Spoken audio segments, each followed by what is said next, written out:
வணக்கம் எம்கேபட்டி 360 நண்பர்களே. நீங்கள் பார்த்துக்கிட்டது கத்தாரில் இருக்கக்கூடிய ஒரு பழமையான ஏரியா தான் பார்க்குறீங்க. இதுக்கு பேர் வந்து சூக்கல் வக்ரா அப்படிம்பாங்க. இந்த ஏரியாவில் பார்த்தீங்கன்னா கத்தாரில் உள்ள அந்த காலத்தில் அரபு மக்கள் எப்படி வாழ்ந்தாங்க அப்படிங்கிறத, அந்த வீதிகள் வீடுகள்லாம் எப்படி இருக்குங்கிறத நம்ம பார்க்க முடியும். அந்த கட்டிடக்கலைகள்லாம், அதாவது அதெல்லாம் பார்த்திங்கன்னா நம்ம ஊரில் இருக்கிற மாதிரியே வந்து சில இதுகள் இருக்கும். இங்கேயும் கூட ஆத்தங்குடியில் இருக்கக்கூடிய அந்த டைல்ஸ் கல் போல் பதிச்சிருப்பாங்க. இந்த குறுகலான அரபு வீதிகள் இதெல்லாம் பார்த்திங்கன்னா அந்த காலத்தில் இப்படி தான் அரபு நாட்டுடைய வீதிகள்லாம் இருக்கும். அந்த செவர்கள்லாம் வந்து இந்த டிசைன் இப்படி தான் செவர்கள் இருந்திருக்குது. ஜன்னல்கள் குறுக்க கம்பி நம்ம செட்டிநாட்டு வீடுகளில் வச்ச மாதிரி. அதே போல் இந்த குறுகலான சந்துகளாக தான் இருக்கும். குறுகலான சந்துகள் மேலே வந்து இந்த பனம் மரத்துடைய பனங்கையும்பம்ல அந்த மாதிரி இதுகளை வந்து வச்சு உள்ளே வந்து கூரை கொட்டாயில் அந்த பனம் கீத்துகளை வச்சு வேஞ்சிருப்பாங்க. இது வந்து டோர்கள்லாம் பார்த்திங்கன்னா நம்ம பழங்காலத்தில் இருக்கக்கூடிய அந்த மாதிரியான டோர் தான் இங்கேயும் இருக்குது, நம்ம ஊரில் இருக்கிற மாதிரியே. இதை வந்து அரசாங்கமும் வந்து அதை கொஞ்சம் மெருகேற்றி இதெல்லாம் பண்ணி இன்னமும் பராமரிச்சுட்டு வச்சுக்கிட்டு இருக்கிறாங்க.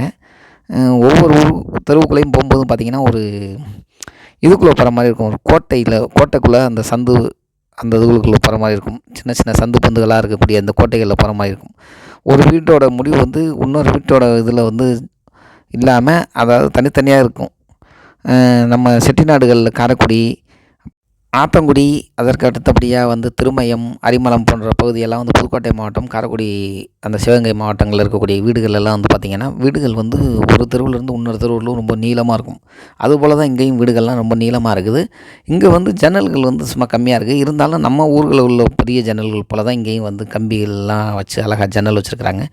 கதவுகள்லாம் பார்த்திங்கன்னா நல்லா மரங்களில் நல்லா இது பண்ணி வச்சுருக்குறாங்க. ஒவ்வொரு வீடும் வந்து ரொம்ப பார்க்க அவ்வளோ அழகாக இருக்குது. உள்ளே வந்து அந்த முற்றம், இது வந்து நம்ம ஊர்களில் அந்த காலங்களில் இருக்கக்கூடிய கடைகளுடைய அமைப்பு. இங்கேயும் அந்த மாதிரி தான் இருக்குது. அந்த கடைகள்லாம் பார்த்திங்கன்னா இன்னமும் இந்த மடக்கு கதவுகளை வந்து பயன்படுத்தியிருக்கிறாங்க.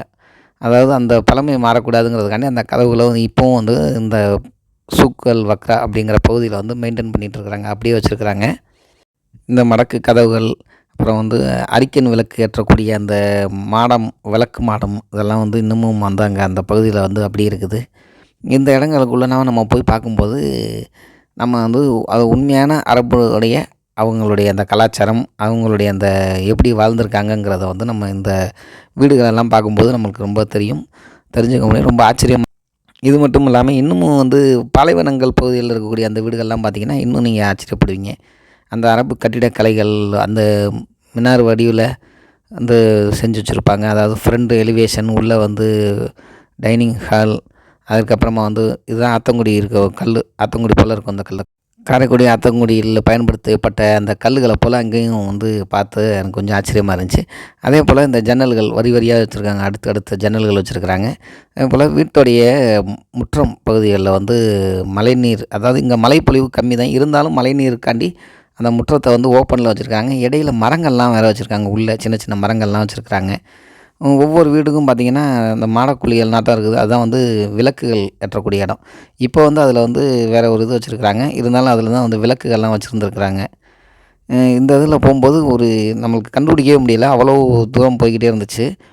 மொத்தமாக நம்ம சுற்றி வர மாதிரி ஆயிடுச்சு. சரியாக வழி தெரியலைன்னா நம்ம வந்து கன்ஃப்யூஸ் ஆயிடுவோம் இந்த இடத்துக்கு போகிறதுக்கு. ஆனால் எல்லா இடத்துக்கும் போய் கடைசியாக நம்ம அங்கங்கே ஆள் இருக்கிறாங்க, அதனால் அவங்கள்ட்ட நம்ம கேட்டுக்க முடியுது. இந்த வீடு வந்து பூட்டி இருக்குது. இந்த வீட்டுடைய ஜன்னல் மற்றும் கதவுகள்லாம் பார்த்திங்கன்னா நம்ம பழையங்காலத்தில் இருக்கிறது போலவே இருக்கும். அதாவது பொன்னமராவதி பகுதிகளில் இருக்கக்கூடிய வீடுகள் போலவே இருக்குது.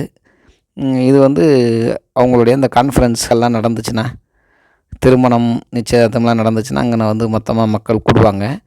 இது வந்து அந்த மரச்சேர், அதாவது மரத்தில் இருக்கக்கூடிய அந்த சேர்கள், ஒவ்வொரு பகுதியும் போய் பார்க்கும்போது எனக்கு ரொம்ப பிரமிப்பாக இருந்துச்சு.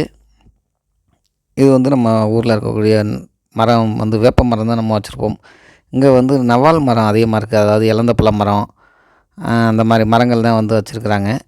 இன்னும் 2, 3 மரங்கள் நம்ம ஊரில் இருக்கக்கூடிய மரங்கள்லாம் இருக்குது. அது வந்து நமக்கு மரத்தோட பேர் தெரியலை. அதனால் வந்து நான் மரத்தை பார்த்ததோடு வந்துட்டேன்.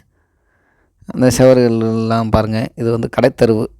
சின்ன சின்ன, அதாவது ஒரு 30, 20 வீடுகளுக்கு ஒரு கடைத்தெருவு இருக்குது. அந்த கடைத்தெருவுக்கு தான் வந்து சூக்கு அப்படிம்பாங்க. அரபியில் வந்து சூக்குன்னா கடைவீதி ஒட்டி வந்து அங்கே வந்து நம்ம ஊரில் போல் எப்படி வெளியில் உட்காந்து டீ இதெல்லாம் குடிப்போமோ அந்த மாதிரி உட்காந்து டீ குடிக்கிறதுக்கு அந்த இதுலேயே வந்து சேர் மாட்டம் செஞ்சு வச்சுருப்பாங்க. அந்த கல்லுகள்லேயே இல்லாட்டினா வந்து மரச்சேர்களை வந்து போட்டு வச்சுருப்பாங்க. வீதிகள் இதெல்லாம் அரபு வீதிகள் இது ஃபுல்லாகவே.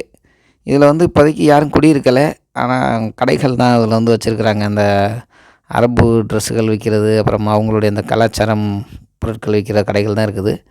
கார்பெட் மார்க்கெட், அதாவது அவங்க கார்பெட்டை வந்து வீட்டுக்குள்ளே யூஸ் பண்ணுவாங்க. நம்ம வந்து கார்பெட் வந்து தரையில் வந்து அங்கே வந்து விரித்து வைப்போம். அது மட்டும் அவங்களும் அங்கே வந்து தரையில் வந்து கார்பெட்டு தான் விரிப்பாங்க.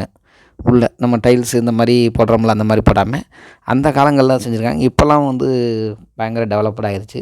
அதாவது ஒவ்வொரு வீடுகளும் வந்து பிரம்மாண்டமாக இருக்கும், மாளிகை போல்.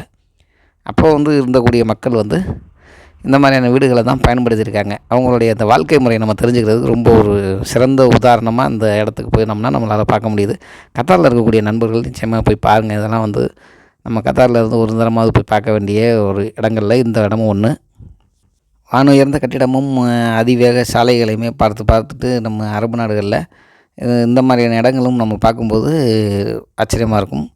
இது வந்து கிராமப்புற பகுதிகளில் இன்னமும் இந்த அரபு மக்கள் வாழ்ந்துக்கிட்டு இருக்கிறாங்க. இந்த மாதிரியான வீடுகளில் வந்து, அதாவது அரபு நாடுகளுடைய துபாய், ஓமன், அப்புறம் குர்ஃபகான், ஷார்ஜா அந்த மாதிரியான இடங்கள், கத்தார்லேயும் சரி, அந்த மாதிரியான பழமையான அந்த ஊர்களில் உள்ள அரபு மக்கள் இன்னமும் இந்த மாதிரியான வீடுகளில் வாழ்ந்துக்கிட்டு இருக்கிறாங்க.